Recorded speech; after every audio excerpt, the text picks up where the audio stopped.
We're here again with Gerald Celente, who's been forecasting trends for years now, very accurately.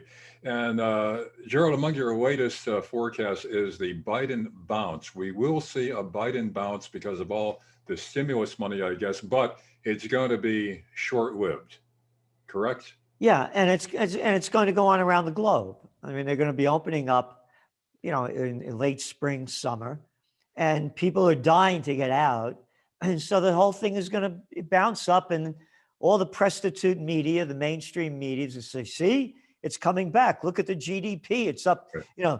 12%. Haven't seen this kind of rise, yeah, but Yeah. what's been lost has been lost." Okay, so now part of this bounce is going to be because of all the spending on the stimulus money and all that. That's the biggest part of it. Yeah. They keep pumping all this fake money into the equity markets and into the economies. The central banks are dumping it in like crazy. So it's going, people are going to have money to spend. And again, nothing like this has ever happened in the history of the world that we have known of, where the whole place, most of the world has been locked down. Yeah. So people are dying to break loose. So there's going to be a big bounce, but it's going to be a fake bounce. It's going to be artificially propped up. And it'll probably, it may go through to, even Christmas time. Mm-hmm. But then it's gonna start fading out real quick. Here, let's put some facts together. More and more people are going to be working from home. Right. Right? Mm-hmm. You see the numbers, Salesforce, one after another, Google, Twitter, a whole load of them telling their people to work at home. It's fine. So now what's going to happen to commuting in big cities? A lot less. A lot less. What about all those businesses that lived on commuters? Right, right. So let's go to New York City. Right now, the office occupancy rate, you ready? 14%. Really? Yes. San Francisco, one after another. So, yeah, it's going to come back. But how about all those businesses that have gone out of business? So what's going to happen is jobs will come back. Not all of them, but new ones won't be created. So all the people that didn't have jobs that are going into the job market, they're not going to get jobs. Mm-hmm. So it's going to be an artificial bounce. So how about go ahead. I'm sorry, go on. How about the argument that, the Big Apple, there's no way it's going to be permanently disabled. Once the virus is over, people will want to flood back to New York just because of the business, the climate, the culture, the stimulation. That's a classic argument about New York never dying. You don't think this applies now? In the past, that was true. But let's go back to before this happened. Again, I'm in New York. I know New York. And East Side, West Side, all around the town, for rent, for rent, for rent, for rent, for rent, for rent, for rent. This is in 2019. I'm talking about from Fifth Avenue, Park Avenue, down to the West Village. There were for rent signs everywhere for commercial real estate, retail and commercial. That was before this happened. The place has been overbuilt. Number two, what's a big attraction? Tourism. Tourism's not coming back for a while. So you're losing that. Now, this is the big one. Never happened before. As you well know, you've been here, I'm in Kingston, 90 miles north of New York City. Bloomberg, of 181 cities, the real estate prices have gone up the highest percentage in Kingston, where I am. Never before had people flooded out and bought other places. Yeah. That's what makes it different. You have a commercial real estate glut. You have an apartment real estate glut, and people have moved out. This isn't coming back for years. Yeah. In fact, and all the businesses that went out of business, what if all of a sudden people are going to come opening up businesses again? Where are they going to eat them over? No, it's devastating. So what you're saying, Gerald, is according to your latest Trends Research Journal, what's going to happen is after the initial bounce, inflation is going to start moving in, which will lead to higher prices, which will in turn lead to higher interest rates, and that'll crash the equity markets, correct? Correct. And let's look what's happening already as we're speaking. I mean, last time I talked to you, what, oil was trading right around what, $45 a barrel? Yeah. And now it's hitting $65 a barrel. Oh, so now when you pump it in your car or heat up your house with it or whatever, it costs a lot more, doesn't it? As your wages are going down and you don't have a job. You're Right. seeing inflation going up. How about building a house? How about those lumber costs, huh? And they just hit an all-time high. How about copper? How about one after another? The commodity prices are skyrocketing. Now, what you have is all the central banksters dumping in all this cheap money is devaluing the currencies. Mhm. So now it's called dragflation, we call it. And that means the economy is going to go down while inflation goes up. Back in the 70s, it was a stagflation, it was flat, and interest rates went up. Now it's going to be down and interest rate. So now you're going to see real high inflation because your currencies are going to be devalued. It's going to cost more of your currencies to buy those assets. Yeah. In fact, along with this is the debt levels will continue to rise because of everything that you said. And that means at the same time, the biggies are going to short stocks. Oh, yeah. Well, the market's rigged. I mean, it's a game. You know, it's they call them investors. They're gamblers. Look, when we were young guys, there were no hedge funds. There were no private equity groups. This whole thing's one big scam. Yeah. And right in front of everybody's eyes, like George Carlin said, it's one big club and you ain't in it. It's true. Yeah. Well, look, you know the numbers coming out. What, the billionaires got $1 trillion richer in America? Yeah. Yeah. Incredible. While everybody else got poorer? And and you got these slimy, low-life pieces of scum crap called politicians.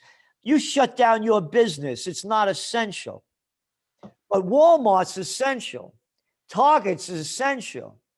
Costco's is essential. You're just a piece of little crap because they give me money. And morons and imbeciles and little jerks call them campaign contributions. Adults call it bribes and payoffs. So they've destroyed the lives and livelihoods of hundreds of millions of people. Part of the Great Reset, right? With Klaus, it's intentional.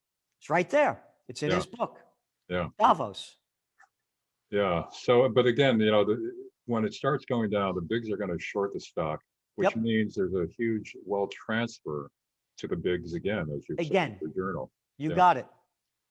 Yeah. So, I mean, look, they'll tell you one thing as they're doing the other thing, like the Goldman Sachs gang did back in 2007. You know, as they was selling all of these, these junk bonds in the housing market, the subprime bonds, and while they're shorting them and people are buying them. You're also saying because of the disruption that this is going to cause, there's going to be the creation of new third parties, not only in the US, but around the world. Yes.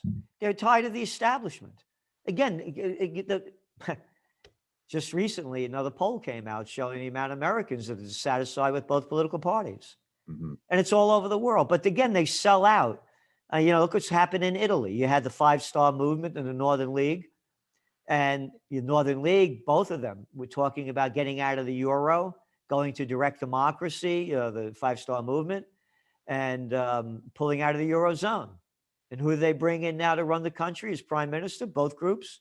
They brought in Mario Draghi, the former head of the Goldman Sachs gang running the European division, formerly worked for the World Bank and ran the European Central Bank, which screwed the people out of their money and brought it in by bringing into negative interest rates. So you have no place to put your money. Like, again, when we were young, they used to have a thing called savings accounts in banks, where you got interest on your money. That's right. And then you retired to Florida. No. We're going to go negative interest rates so the bigs could borrow for nothing, keep gambling in the market. Oh, and by the way, we're going to buy up junk bonds. We're going to call it quantitative easing, and we'll shove it down your throat because you don't know what it means. And that's who they brought in to run the country. And Gerald, all of this too is part and parcel of more control of the population, isn't it? It's total control. Yeah. Yeah, look what's going on now. Israel, they're passing a law that you're going to have a green passport. Isn't that a Right. nice word? Right. Like green for the climate. Everybody talks green, climate green. Oh, green passport. You got to be vaccinated so you could go out. You want to go to a restaurant? Show me your passport. You want to go to a sporting event, a movie theater, a gym? Show me your passport. And coming to America, perhaps. Go around the world about control. And I get a kick out of this too, because the people that are running Israel, and these are facts, are the Ashkenazis. The Ashkenazis are from Eastern Europe. Mm-hmm. They converted to Judaism around 700 AD. Yeah. And they're all running the show now since Golda Meir, since the very beginning. And now you got Netanyahu also. And I'm thinking, the Ashkenazi, and now they have a Nazi pass. How ironic. This is something, you will have a pass. You will not go out until you get vaccinated. All right? Yeah. I mean, they're telling us. You will get vaccinated. You don't believe in the drug lords? Yeah. Look at the commercials that they run in America. Oh, and you can thank that other slimy piece of scum crap, Bill Clinton. That murderous bastard. Yeah, he's all the people he killed in the Iraq. Every time he got his caught with his pants down, did a lovely job in Yugoslavia. Anyway, that clown, arrogant, nothing of a human being, he's the one that allowed the drug companies to put the ads on TV. They were banned before that. That's right. And Europe still bans them, doesn't it? Yeah. Yeah. And you listen to these ads. Oh, you don't feel good? Can't walk, can't sleep. Oh, take this. And then they got 30 seconds of how this stuff is going to ruin your life. And people still do it. I should believe the crap from the big drug lords telling me this vaccine is okay when you had it, what was that called? It being rushed through, what was the term that they used? I know what you're saying. Yeah, it was produced in record time. Yeah. Yeah. Warp speed. Warp speed. Yeah. Yeah. What you got to be warped. Yeah. To believe warp. What does it take? About 10 to 12 years to test the adverse long-term reactions of a drug. Mm-hmm. And this is warp speed. Again, you got to be warped to me. And again, the motto of the Trends journals: think for yourself. All is how many pages? What, 146 pages in this one? How much is about vaccinations? And all the facts about the vaccinations are facts. Facts. Hard facts. Yeah, it's and also getting back to the economy, Biden is loading his administration with Wall Street people, with big corporate people. So what does that say about the direction we're headed in? It's the swamp. It's the Obama administration 2.0. Yeah. That's all it is. It's this, again, it's one big club and you ain't in it, as Carlin said, and that's all this is. It's the club. It's the murderers and the thieves. I call them the Repulsivekins and Dummocraps. All this is really is going to benefit China, is it not? Well, you look at the numbers. Again, we print them every week. Last week, not this week, China's the trade deficit keeps growing against America. None of Trump's stuff worked at all. He didn't do anything. Didn't work. Now China is doing more trade with Europe, and Europe's doing more trade with China than China's doing with the United States, and Europe's doing with the United States. Yeah. Go back to the cover of the Trends Journal a week ago. Mm-hmm. And what was it? China, 21st century, with the Chinese dragon gobbling up the globe. It's one of our top trends. The 20th century was the American century. The 21st century is the Chinese century. After years of cheerleading for China. What? Well, I said, after years of cheerleading for China while he was in the Senate and as vice president, he's now giving lip service to, well, we've got to make sure that China does not eat our lunch, after his assurance for years that they could not do that. So he's giving lip service to it, but at the same time, considering his past connections with businesses in China, he and his son, It's unrealistic to think that he's really going to do anything to rein in China, is it not? Well, let's look at some facts. During the hearings, when they brought in that guy Blinken, who's our new Secretary of State, No. another guy that's not awarded, he didn't love. He was going over there under the Obama administration as intelligence with the so-called intelligence when Saudi Arabia launched the war against Yemen. They launched it from the United States in March of 2015, right out of Washington, D.C. When he was being, grilled by asked questions by when he was to get his confirmation, Yeah. they asked him about the $22 million that Chinese companies gave Biden, this one of his in University of Penn State. I think it was Penn State. They had like the Biden, Institute or whatever it is as part of the college. Who in China gave him this $22 million? Mm. And they never answered the question. Yeah. So it's right there. Yeah. But here's the deal. You see, as you well know, I was involved in politics. I was assistant to the Secretary of the New York State Senate, ran major campaigns in Westchester County. I know what the deal looks like. You buy these people off very cheaply. $22 million is peanuts. Yeah. When you're making trillions. And the reality is a guy like Biden has been sucking off the public tit his whole life. Never worked a day in his life. At 30 years old, he was senator. Right. So all these politicians, because they never work, they don't know what it is to work, so you buy them off cheaply. Yeah. But again, getting back to China now, China is certainly going to eat more of our lunch now, considering what's going on economically here. And long term, is the United States now in permanent decline? Yes. It's in permanent decline as long as the current systems are in place. How could it not be in permanent decline? Tell me, Larry, which of the brilliant people in Washington do you think could turn it around? Mitch McConnell? No, maybe Nancy Pelosi? I know, Lindsey Graham. Maybe Chucky Schumer. All right? Look at the clown show in front of your eyes and say, it's not going to go down and get worse. Look at the freaks and fools that are running and ruining our lives. Why should it get any better? Which leads me into another question, wrapping this up now. Is there any chance that Trump will make a comeback and possibly again become president of the United States? I don't see it at all. To me, it's over. And he has a number of problems. Let's look at the economy. What's one of the biggest, hardest hit sectors? Hospitality? Yeah. Got a couple of hotels, doesn't he? Yeah. Oh, how about we're talking about New York City? How about all the places he got in big cities that are vacant? Number two, very deep in debt. Say over $1 billion. Number three, a lot of lawsuits. Mm-hmm. He's going to be fighting for his survival. And also now his tax returns are accessible. Right. And it's, again, and it was an older generation too that was really into him a lot more, and it dying off. So he's gone. I think the guy, and I'm no fan of his, just to make it clear, I'm no fan of any of them, is the guy that's going to be, I agree with some of what he does, but not a lot of other things, is that guy DeSantis in Florida. Yeah.